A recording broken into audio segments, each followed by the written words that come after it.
कहते हैं कि एक बार भगवान शंकर देवी पार्वती के साथ वन विहार कर रहे थे। तभी उनके दर्शनों की इच्छा से कुछ ऋषि गण वहाँ पहुँचे। भगवान शिव और देवी पार्वती उस समय प्रेमालाप में लीन थे। ऋषिगण को देखकर पार्वती लज्जित हो गईं।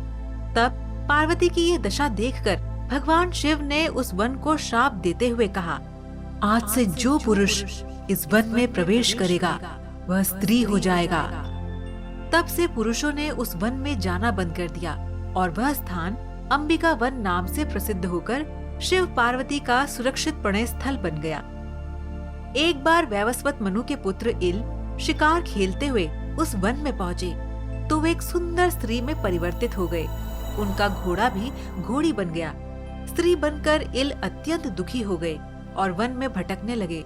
उस वन के निकट ही ऋषि बुद्ध, जो बाद में बुद्ध ग्रह बने, का आश्रम था। स्त्री के रूप में इल वहाँ पहुँचे तो बुद्ध उन पर मोहित हो गए। उन्होंने स्त्री बने इल का नाम ईला रख दिया और फिर दोनों ने प्रेम विवाह कर लिया। ईला उसी आश्रम में बुद्ध के साथ रहने लगी। कुछ समय बाद ईला ने एक पुत्र को जन्म दिया जिसका नाम पुरूरवा रखा गया। बुद्ध के आश्रम में स्त्री बने इल को वर्षों बीत गए। एक दिन ईला को दुखी देखकर उसके पुत्र पुरूरवा ने इसका कारण पूछा। ईला ने अपना परिचय देकर पुरुष से स्त्री बनने की सारी घटना बताई। माता के दुख निवारण का उपाय जानने के लिए पुरूरवा पिता बुद्ध के पास गए।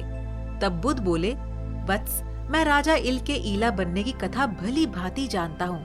मैं ये भी जानता हूँ कि भगवान शिव और देवी पार्वती की कृपा प्रसाद से ही उनका उद्धार हो सकता है। इसीलिए तुम गौतमी गंगा नदी के तट पर जाकर उनकी आराधना करो।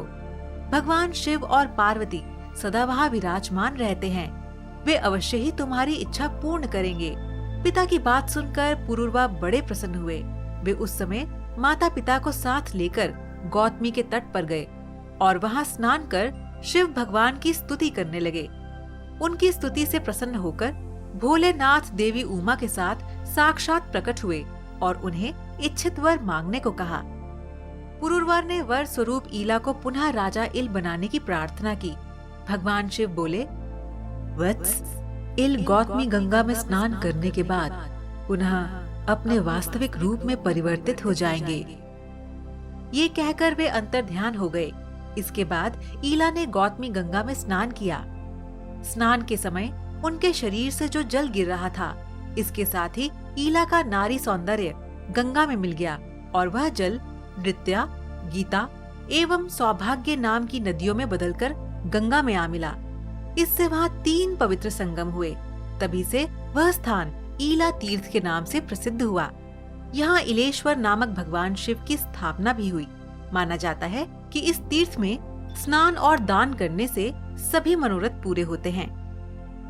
तो दर्शकों, आज का सवाल आपके लिए ये है कि क्या आप बता सकते हैं कि शिव जी किसकी आराधना करते हैं?